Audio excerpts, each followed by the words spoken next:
Welcome to the Big O Show on the Overreaction Sports Network, powered by Believe. Still the same damn kid from Oklahoma, same old dreams hanging off my shoulders, wishing and waiting on a shooting star for all to see. And now your host, straight out of Oklahoma, former Buffalo Bill, Jerry Ostrowski. I'm still the same damn kid from Oklahoma.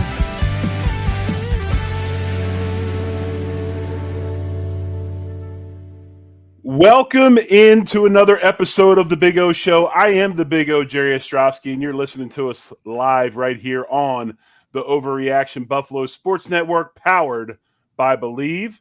And he is my co-host, the voice, Joe Miller. We appreciate everybody jumping in, watching on Twitter, watching on Facebook Live, and also everyone watching on YouTube. One of those interaction shows today, folks. If you're on Twitter or X, as you like, some people like to call it, if you're watching on Facebook Live, jump on over to YouTube and get in on the comments, because we're going to have a little bit of an interactive show today. The show is, I like Joe's, what he called, you called it Madden Mode, right? Madden Mode. Madden Mode. That's what everybody does, right? Right. So basically what we're going to do is, and we are in the doldrums of summer, right? We're all sitting around waiting for this last month without football to get done with so we can get back into the season, not only in the NFL, but in college football, high school football, football across the board. The more football, the better. We're going to talk a little bit about this football team tonight, the Buffalo Bills. And I kind of had this idea driving the other day. It just kind of hit me. I was like, you know what?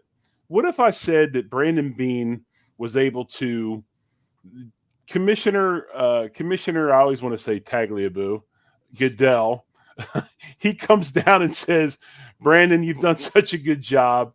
You can go to any team you wish in the league and take one player on offense and one player on defense and bring them onto the Buffalo Bills. And those players would instantly make us a solid Super Bowl contender. So that's what we're going to talk about tonight on the show. Again, if you want to jump in the comments, please do so. Joe and I will talk about some areas where we know there's some needs on this football team, and then we'll give you our choice, each of our choices for an offensive player and a defensive player. And Joe, I think that, and by the way, first of all, before we get much further into the show, Joe, how you doing, man? I feel rude to not ask you how you're doing. I was just going to crawl under the desk and take a nap. I was like, I'll just sit here until I'm called upon. No, I'm doing good. I'm just messing with you. You know that. The opens of shows entail all the things, and as the co-host or the guest on the show, you just have to be quiet sometimes, and that's just proof to everybody that I can be quiet. But no, I'm doing very, very well. I'm doing great. I cannot complain. The weather was actually a little crappy here in Buffalo post hurricane rain, more of it today, and it was only a high of about 72. But mid-80s return tomorrow, and it's back to gorgeous Western New York weather. You know, and I do have to say this, and you announced earlier this week on Twitter, 2 shows coming to the lineup. So once we get to the season, once we get to training camp, I'd say probably after the first preseason game, our solid lineup of shows will be set. And Joe put it out there on Twitter this week, or the network put it out there on Twitter this week, that we will have the Off Tackle with John Fina show. That'll be Joe and John predominantly. I'll get to jump on every now and then and throw in my 2 cents. But the Off Tackle show will be on Monday nights, 8 Eastern, with Joe and John, and they'll talk about the offensive line play from the previous week, the offensive line, get into some in-detail stuff with that group. Tuesday night, we'll continue with On the Beat, and that's where we will always interview a person that is covering the Bills in some form or fashion. Or recently we were kind of talking to beat reporters or content creators from different areas that cover the teams from the AFC East. Wednesday night, an old tried and true show will be on the network. Hump that like and subscribe, as they like to say. But Joe and the great Spence will be coming back with Hump Day Hotline, an old favorite, right here on the Overreaction Network on Wednesday nights. Thursday night will be my show, as always, the Big O Show, where we will get into an in-depth breakdown of that week's game. We'll get you ready for the game coming up that week. And then Friday night, if you'd like to talk about these guys, or are we not allowed to talk about? No, you can say it. Go ahead, and you know more about them than I do. I was a guest on that show, but I don't think I know them as well. Like, you actually have history somewhat, don't you? You were yeah. Go ahead, time. ahead and give the names, and I'll give a little bit of history. So we have added, excited to add, If These Walls Could Talk in Buffalo, which is a show that was previously on another network. They're migrating and transitioning over to our network. They kind of fit maybe a little bit of what we do as far as that goes, with just some former Buffalo Bills employees, people that have former pay stubs from that organization. But it's Don and Josh, and I don't know if you guys have seen their show or not. If you have not, look it up. You can find their shows on YouTube still. But they bring in former players, former personnel, former like front office guys. Like, they do a very, very good job of talking about just Bills past and Bills current. They're a wonderful fit for this organization, this network, I would say. Yeah, both guys had filled roles within the Bills organization in the 90s, early 2000s, and they'll bring to you kind of that, they'll wax nostalgic, so to speak, bring you that old school stories, old school players, things of that nature. And it's an awesome show. It's a great show for a Friday as we roll into the weekend and get closer to the game. So we're excited to have them on the network as well. And they'll get that show rolling up and get them going once again here pretty soon. And then obviously Sunday night is the show that I'm really excited about, is the tried and true, the show that brought the name to this network, the Overreaction postgame show that Joe made so famous in the Buffalo area, in the 716, and actually across the nation, where we'll break down that game, man. We'll get right into it, instant reaction from the game. We'll talk about the win or the loss. We'll talk about performances and all those things. So I'm looking really forward to that as well on Sunday night. So that is our hardcore set lineup for this upcoming 2024 Buffalo Bills season that is creeping upon us very, very fast. But today we want to talk about this kind of dream scenario.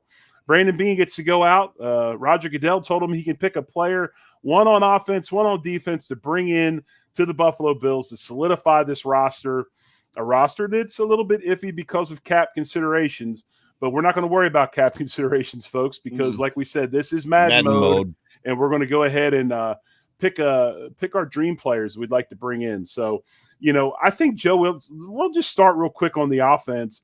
Obviously, the area of need that everybody feels we need to bring more players in with, and some are hoping we still end up bringing more players in to this team this year, and that's the receiving room. And there are a bunch of receivers out there that obviously could help the Buffalo Bills.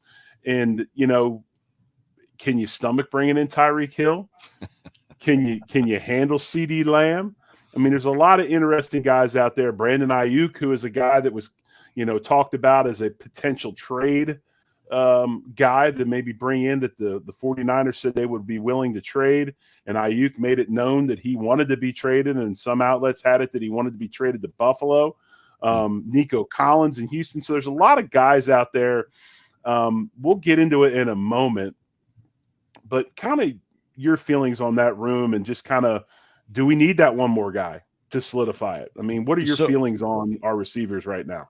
So when you look at this receiver group, do you need the one more guy? I don't even know. I mean, the fun phrase has been receiver by committee, right? That's what we've been hearing. I don't know if it was Matt Perino or Ryan Talbot, but somebody on one of the on the beat program said wide receiver by committee for the first time, at least that I had heard it. And I don't know if that's something that can be done or not. It seems like NFL teams, franchises, offenses need that guy. They need that one guy that can pull attention away from other players to allow them to get open. Because the reality is, even when you look at a guy like Stephon Diggs was brilliant because he could get open in very, very small spaces, and he could take on one or two, sometimes even three other defenders and still be in a position to win. I remember being at camp, and for those of you that are Bills fans watching this show that have gone to camp before, to watch him set a corner up, even in 7-on-7, he would work himself and twitch his body and then basically just flash a shoulder and an arm. And Josh would put the ball with the defender draped on his left side. Josh would put the ball on his right side, like in the pocket of his elbow with the defender right there. It feels like every team needs that dangerous dude, right? And I'm not saying that we don't have that dangerous dude on this team. A very good example of what I'm talking about that he could be here is John Brown. John Brown obviously came to the Buffalo Bills after being in the league for a very long time, was mostly considered a deep threat. And then he comes to Buffalo, and I would say that it was unheralded. None of us were, pounding the table that we got John Brown, but John Brown gets here and we discover that he can run the full route tree. And it was all of a sudden, oh, this kid can play football. And John Brown was a solid, decent number one wide receiver for this football team for a couple of years. Was he Stephon Diggs? No. Was he some of the AJ Brown? No. Was he some of these other guys, Brandon Ayuk, Deebo Samuel, DK Metcalf? No, he was not one of those guys, but he was at least a guy that was taking and pulling attention away. So that's the question. Is there a guy on this roster that's going to be able to pull some of that attention to open up another dude, to open up Khalil Shakir, to open up the running back, to open up, Quentin Morris, to open up just somebody else on the team? So I don't know if I answered the question. Do I feel like we need another guy? Would I like a dominant monster? Would I like a Tyreek Hill? Yes. Do we need him? I can't answer that question. You might know more than me. One of the things that I looked at when I started looking at this area, and we're going to talk about running backs in a moment, because that is another area that I think that there is potentially a need, and there's a couple guys in the league that I think are really, really intriguing to look at for that running back room. But when I looked at the receivers, one of the things that I think I'm looking for in a guy to bring in is not just an explosive player. Okay. And I look like I like Coleman. Okay. I like Keon Coleman. I like the fact that Claypool is deciding that he wants to work and try to, revive his career and turn it around, because we know that he's got tremendous amount of talent. Mm-hmm. We look at Khalil Shakir, a guy that's still learning and really kind of on the cusp of breaking out. And, I kind of agree with Robert here. And Robert brings up the point, I heard Shakir will play outside more. When you look at his stats, when you look at his catches and the things that he did last season, I know we like to consider him a pure slot, but he does, I believe, correlate across the field at X, at Z. He can play multiple spots. Mm-hmm. But the thing that I look at in this wide receiver room, if I bring somebody in that position, is I want a guy that's going to help me develop Coleman. I want a guy that's going to help me develop Claypool. I want a guy that's going to help me take Shakir to the next level, right? Because I think we have talent in that room. I think some of it is just still young and unproven. Is Curtis Samuel that guy? I don't know. He might be. Is Matt Collins that guy? I don't know. It's one of those situations where I look at the room and I think there's talent, but there's no lead dog. And when I say lead dog, I don't mean a guy that's, leadership to me is not screaming at people on the sidelines. Once in a blue moon, that is warranted, okay? And I've said it repeatedly on this show. I wish Josh Allen had a little more of that in him. That's not his style. That's not what he does. And I'm not going to tell him to change, because I think that's wrong. Hey, but what I will, did you catch all of Deion Dawkins' interview on Colin Cowherd? I didn't catch all of it. I just caught part of it. So that actually came up in the expanded version, in the full interview that I sent you guys. And he said that Josh has absolutely taken on a little bit of a different persona this OTAs than he has ever had before. And he said, because, and then Colin Cowherd said, because there's so many new faces. And Deion was like, exactly, like he's setting the tone. So right. It's happening. So. Right, and that's awesome to see, because that's the point in his career going into year 7, I believe. Mm-hmm. That is where he needs to be, and that's refreshing to hear. I was just shaking my head yes when Deion was talking about it. I came from Temple, not from Ohio State. I'm like, brother, I understand what you're saying. I grew up outside of Philly. I know all about Temple. I had an offer to go there. I was like, hell no, right? So I get it. Believe me, I get it. But that's one of the things I'm really looking at in in this, and I've got two guys in that receiver room, if I choose to go that way, that I have pegged that could possibly be that guy. Okay. But then, we stay on offense, and I'm surprised, Joe. Some people feel that if you want to bring a guy in right away that's going to take you to the Super Bowl, you just go ahead and go get Pat Mahomes, right? I don't want to ruin my career as a Buffalo Bills podcaster. But, right. That is not what we need. No. But the other half of the equation is you look at that running back room, okay? We have some unproven running backs. I mean, we have some guys that have shown flashes of greatness, and I'm talking about James Cook, right? But he's still unsure with his hands. I think he's dropped some sure touchdowns, some big plays. He can't do that, okay?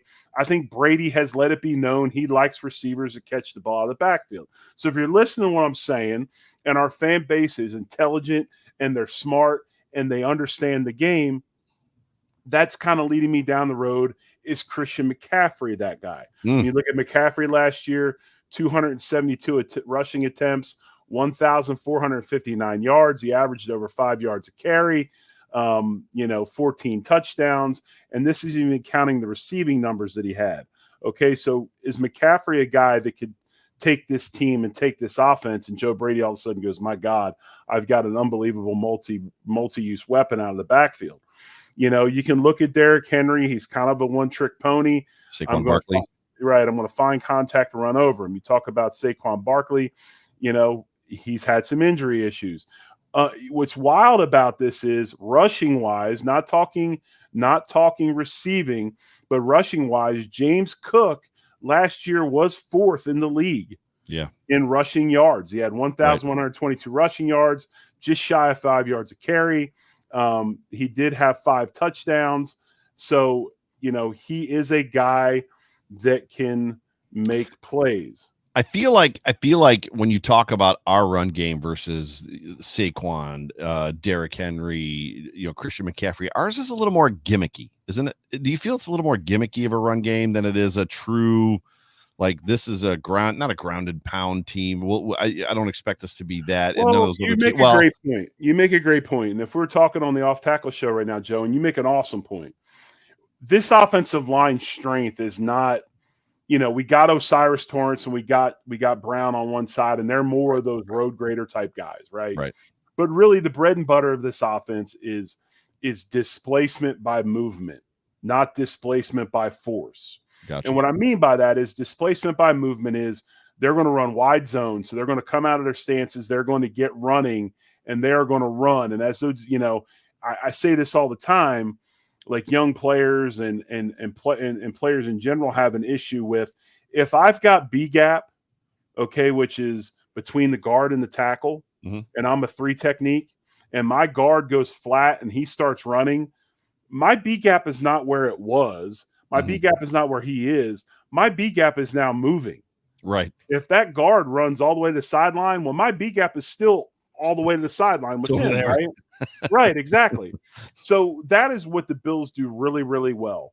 They get displacement by movement, right? And then they throw in some gap scheme plays. And when I say gap scheme stuff, we all know that Dion is really good at running the tackle trap. Some people call it dart. Some people call it it's a different way to run power, where they have a lead back or an H back, and then they bring the tackle with them. They run a little bit of power, but most of their stuff is that dart play where the tackles are pulling individually and you start filling with some other players. Right. So I think that's the difference. You talk about a gimmicky run game. I wouldn't say it's a gimmicky run game as it is. It's not a grab dudes by the throat and move them with a lot of force. Now, granted, Brown can do that. Cyrus can do that. But it's more of a lateral movement displacement by offensive linemen running. They're not imposing their will on people. Right. Yeah. Which allows James Cook to do what he does best. It's kind of that true blue zone guy where he can be outside, put his foot in the ground, make one cut, and cut back behind everybody. Right. As goes. But, I bring that question to you. I talked about Christian McCaffrey, a guy like that, a multi-use back, a dude that can catch the ball out of the backfield. Williams is a guy from the Rams that I think would fit really, really well in that role.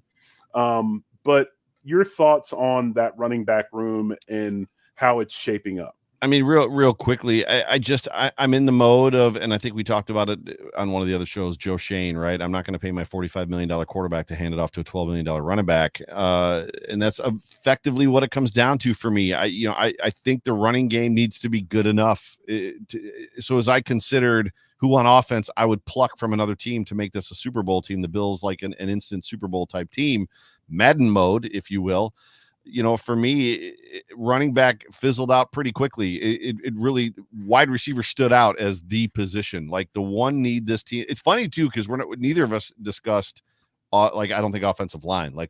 So we've all resolved ourselves to the fact that Connor McGovern is going to play center. When I came into this offseason very unsure, and now I think we're all resolved that this is the offensive line. Everything's going to be okay. We don't need to go find the best center in football to make this an automatic Super Bowl team. But running back, it was too easy for me to talk myself out of why running back was the most important position to pluck one guy off of any team. It was just too easy to go wide receiver, and that's where I ended up. Well, I think offensive line wise, I think they're in a good spot because I really truly believe that Van Pran Granger, even though he went in the 5th round, I think that he's a guy that probably could have went a little bit higher. I think he has a tremendous amount of upside. Mm-hmm. I think he is a guy that as he learns, if he had to play there, he could fill in admirably. Yeah. Okay. Even though he has short arms. Well, short by what standards? Are we talking a half inch, an inch, 3 inches? I saw it on Twitter. I saw it on Twitter. Are we talking 6 inches? I saw it on Twitter. My bad. Sorry. So I know where you're going with the show, but it's But anyway, I didn't take the bait. But I think he's a guy that played against tremendous amounts of talent in the SEC. He did. Same as Osiris Torrance did, right? They both played admirably. This is a multi-time national champion captain on the football team. So if they all of a sudden feel that David Edwards is not cutting it, and they all of a sudden feel that, hey, maybe La'el Collins can't really play left guard as well as we want to. Right. I think they could probably slide Van Pran Granger in there and move McGovern the guard. But I will say this, by all indications, by what we've heard in the offseason, by what we're seeing in OTAs and things like that, McGovern is handling himself very, very well. Agreed. And we talked about it on the past show. McGovern is a guy that was like the number 1 or number 2 center coming out of high school. He played some center at Penn State, but they eventually moved him to guard. A very, very versatile player. I wouldn't even doubt that if they had to teach him how to kick slide or drive catch outside, that he could get him out of a game at tackle in a pinch. So, yeah, I think that we'll be fine there. I think the question mark of the line is, does David Edwards, is he going to correlate and be able to keep that spot and win it over La'el Collins? I think that's the battle in camp right now, is between those two. Agreed. But, moving on to the defensive side of the things, and we talk about safety, we talk about cornerback, but I do have to believe that the biggest area of need for a lot of people, I'm not saying this is the way I'm going, but I think the biggest area of need for a lot of people is a defensive end. We need a pure pass rushing defensive end. Yeah. Yep. And there are a lot of guys out there that fit that mold. And what's funny is, if you look at the sack leaders from last year, if you look at TJ Watt and with 19 sacks, and you had Hendrickson at 17 and a half, Hines Allen at 17 and a half, Mack at 17, the list goes on and on and on.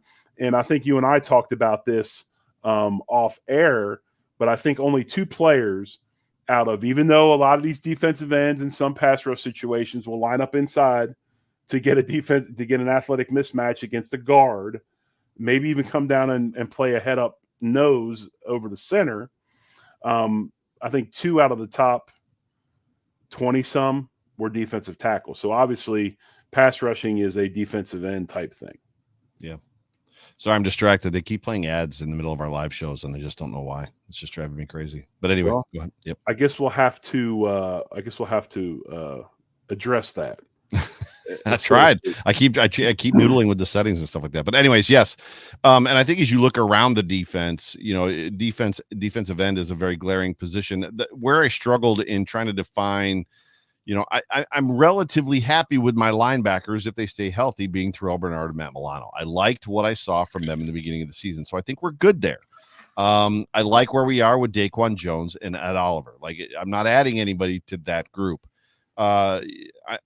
Safety leaves a little to be desired, and then obviously the corners are the corners. And as I worked through my brain, you're never going to find a safety that's going to, that's the guy we brought in and he took us to the Super Bowl at a safety position. Right. Safety is an important position, but it's not the most important position on the football field. And then when you look at corner, for me, this isn't the the mid 90s flip-flop between the Dallas Cowboys and the San Francisco 49ers, where it's like, well, we'll just go get Deion Sanders, win the Super Bowl, and then Deion goes to the other team and they win the Super Bowl, and then he goes back to the other. Like, that's just not where this team is. This team isn't a great, amazing cornerback away from going to the Super Bowl. And I don't know that the defense sets itself up for that. So I think both of us, I at least very much landed where you started, which was in the defensive end spot. Well, what's funny is if you look at the defensive side of the ball, okay, and you look at interceptions, we have one of the top guys in the league on our team already. Yeah, Rasul Douglas was fourth in the league in interceptions last year with 5. Obviously, I think one of those came over with him from when he was with the Green Bay Packers. Did score a touchdown off of one of those interceptions. I believe I was at that game. I think it was the New England game, if I'm not mistaken. Mm-hmm. But again, another sure tackler, 61 total tackles, 47 solo, 14 assisted. Really, really good numbers out of him. There's a couple of outliers. A guy like Bates from Atlanta who had 132 tackles at corner, which is just crazy to me to think that a corner's making that many tackles. Either your defense is really, really bad, or your D coordinator really puts an emphasis on corners playing contain. Yep. But you look at this thing. We have one of the top corners in the league. So I think you're right, Joe, in the fact that, I don't think cornerback is necessarily that spot either. I mean, obviously, safety wise, it'd be nice to get one other one, but I'm not sure that puts us over the top. So I think, unlike offense, where there's some different things, I think defensively, it's somebody up front in that front 5 and that front 7. But the thing that I think you have to watch, and I think this is an interesting thing, and again, I'm going to go back with, like, when I was talking about receivers, I want a guy that's going to come in and take my talented young guys and be that leader and show them how to play and do those things. But when I look at the defense, the way we play defense, we got to bring somebody in that fits the scheme, right? I don't think bringing TJ Watt in the Buffalo, and I'm sorry if I'm talking about your pick, if that is your pick, but you got to look at the fact he's a linebacker in a 3-4, right? Mm-hmm. So can you get a linebacker type player to fit with this defense with what we do? Your thoughts? I mean, he's a linebacker type player, but so is Von Miller. As far as that goes, what was the question? I'm sorry. So what did you want my thoughts on? My thoughts are, when you look at the defensive ends, you look at the top guys in sack numbers. You got guys like Watt, you got guys like Hines Allen, you got guys like Mack, you got guys like Micah Parsons. Yeah, well, some think could be generational. They're all linebackers. Well, a lot of the names you just mentioned are generational. Micah Parsons is pretty astounding, as is Myles Garrett, as is TJ Watt, as it was his brother JJ Watt. For me, as I crack and my pick for, and we're getting late on the show, so we probably are getting to the point where we need to start picking or saying who our picks were. I went defensive end, and when I was combing through just those players, I wanted a guy that doesn't disappear, because so often these defensive ends are great, but they're great for a game, 2 games, 3 games, disappear for a couple games, great for a game, disappear for a game. So I was pining for a havoc wreaker long before we got Von Miller. Like, find me somebody that's going to just make life miserable for the opposing team's offense. And, that probably comes from me being a Bills fan and being a kid when Bruce Smith was on this football team, because that's what he did. He made life miserable for teams that we played. Even when we would lose games, Bruce was eating. He was making life miserable for other teams. So I literally went for the pick that I had, and there was a lot of opportunities, a lot of different guys to pick from. Micah Parsons was one, but the guy that I picked was a guy that doesn't vanish and is always just coming at you, and he plays in the cold, which to me is a big part. Well, let's do this. And by the way, I do want to put this up by Ryan, and I appreciate the comment. It's talking about the safety room. Unless we can talk Ed Reed, prime Ed Reed or Rod Woodson to come out of retirement. Yeah.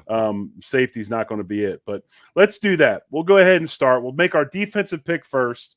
We'll make our offensive pick second. And I'm going to let you have the pick first. You make your pick, then I'll make mine. And I'll explain why I made my pick. Yeah. And you can explain why you made yours. Well, you already kind of have made that. Did. And Max Crosby's a great choice. But I did. Oops, I just clicked. I did actually pick TJ Watt. That's who I went with. Okay. And there was a lot of guys to choose from. Like you said, Micah Parsons, Trey Hendrickson is a guy, but Trey Hendrickson is a guy that has a tendency to vanish once in a while. And it's funny because Deion Dawkins made a comment in that same interview with Colin Cowherd that Trey Hendrickson is like the best defensive end he's played against. But for me, it was TJ Watt. Pedigree, energy. He doesn't quit. It doesn't matter what the score is. He's going to keep coming at you. There's something about the way he plays. He actually makes the interior guys better.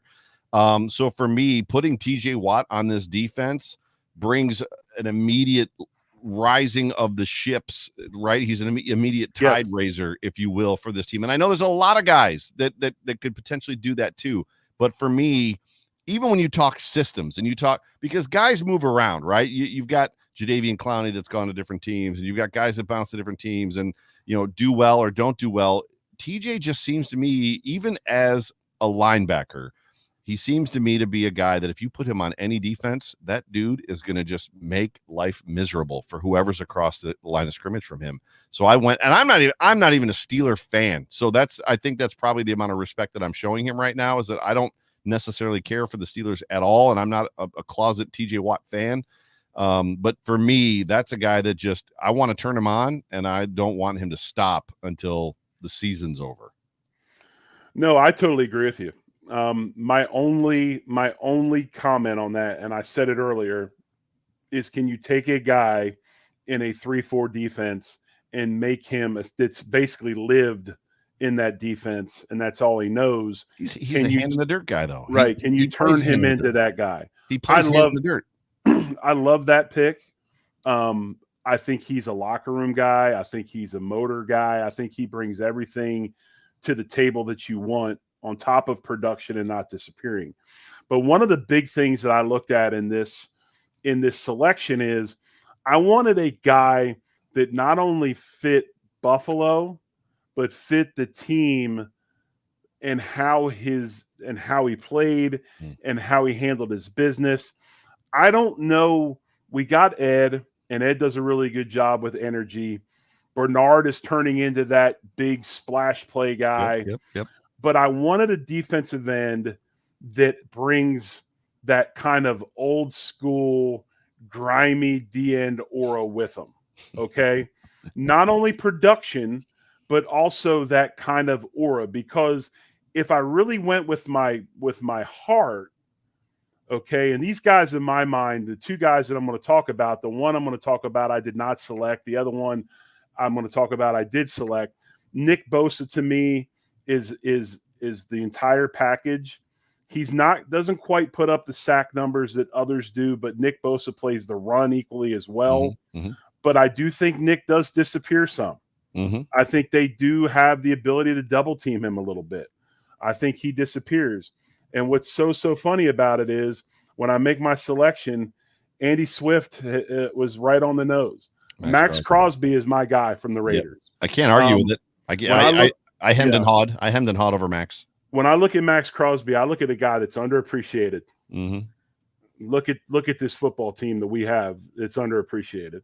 I look at a motor guy. I look at toughness. I look at 90 total tackles. Out of the top sack guys, he led tackles by the next closest guy was I believe 6. Okay, or 7. Excuse me, 7 was the next closest guy to him. He had 90 total tackles, 14 and a half sacks.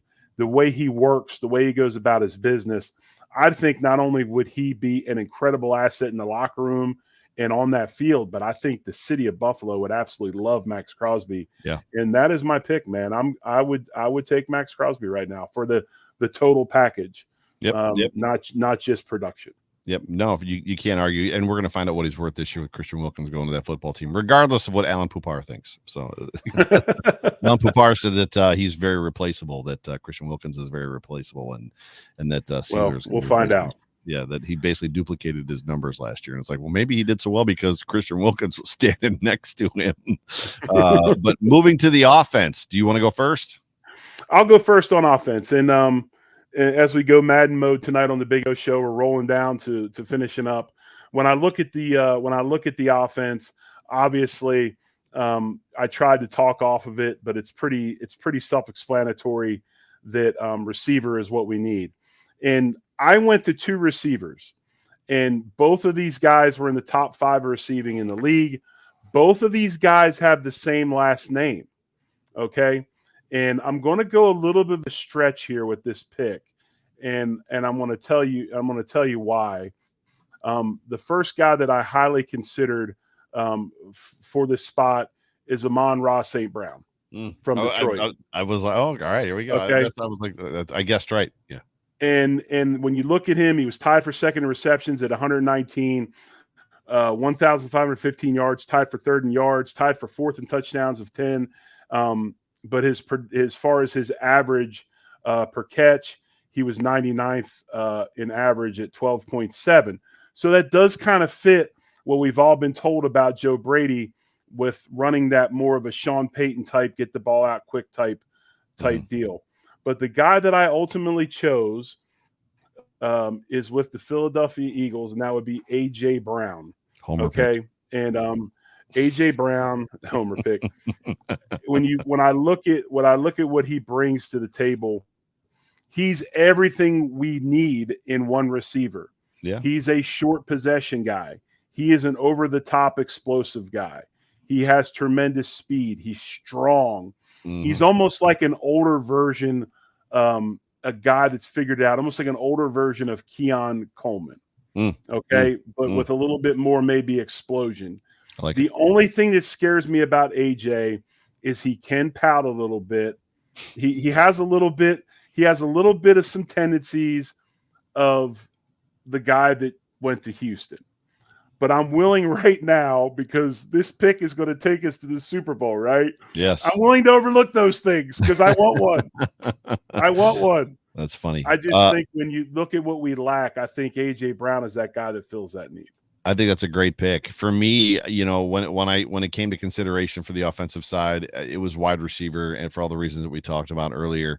And there's a lot of great guys to think about. And, I was the guy that said we need a true number 1 wide receiver back in whatever it was before Diggs got here. And then Diggs showed up, and it was like, because back then it was like Robert Foster could be a number 1. Duke Williams could be a number 1. Anybody can be a number 1. And we kind of live in that mode right now too. It's like, oh, Shakir is a number 1. And it's like, wait a second. So when Diggs showed up, Diggs automatically showed you what a number 1 wide receiver looked like. You like right. As Bills fans, it was immediate. You're like, oh, this is what we've been missing since Eric Moulds was gone, right? Because Stevie, as great as Stevie wasn't Eric Moulds. I mean, Eric Moulds was just cut from a different cloth, as was Andre Reed. Stevie was great, but Diggs showed up and it was an immediate impact. But there was even aspects of Diggs' game that I wanted to better myself at. And so I ended up going with Justin Jefferson.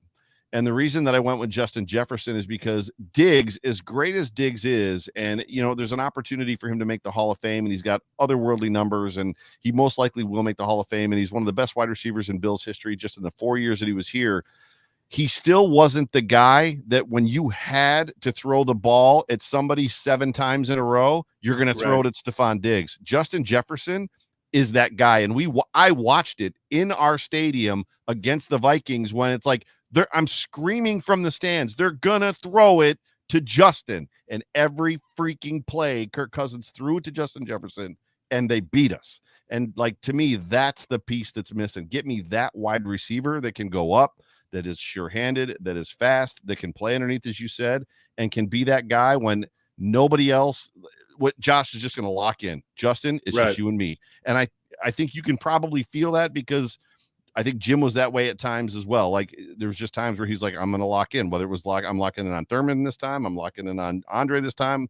James before I think you got there, like there was just guys that he would lock in on, and it's like it's you and me right now. Right. I think Justin can be that guy for 17 games all the way through the playoffs. So I picked Justin Jefferson. No, I agree with that. I think it's a great pick. Now, granted, last year he played 10 games, had some injury issues. Yes. But I think that's a wonderful pick, and that's a guy that I also considered. I thought AJ Brown had a little more of that kind of rough dog in him. Agreed. AJ reminds me a lot of Eric Moulds. Yeah. Justin's more of a taller finesse player for sure. Right. Brown's kind of that Eric Moulds type. That's kind of why I gravitated that. But no, I love the Justin Jefferson pick. He's the only guy in the league. He's the only guy in the league to me right now that literally is that guy. If I got to throw it to somebody 7 times in a row, I'm throwing it to that guy. I just don't. I mean, Jamar Chase has like times vanishes. There's guys that vanish, and Justin Jefferson just doesn't seem to vanish. Right. As good as CD is, I wasn't completely in love with him. Tyreek to me is Tyreek.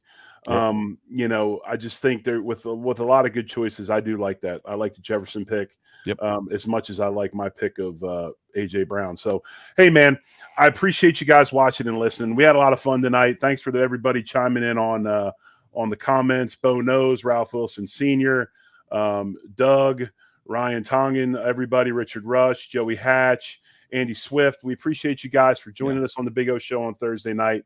We'll be back Sunday with another overreaction show, myself, Joe, and John Fina. And as we get closer to the season, remember that lineup I gave you earlier.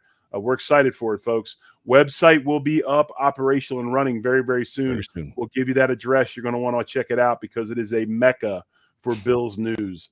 You're going to be able to get all the Bills news you need at one website. So, again, for the Big O, for the Big O show, I am the Big O. And he is Joe Miller. Thanks for watching here tonight on the Overreaction Buffalo Sports Network, powered by Believe. As always, folks, much love and go Bills. Go Bills. We'll talk to you guys soon.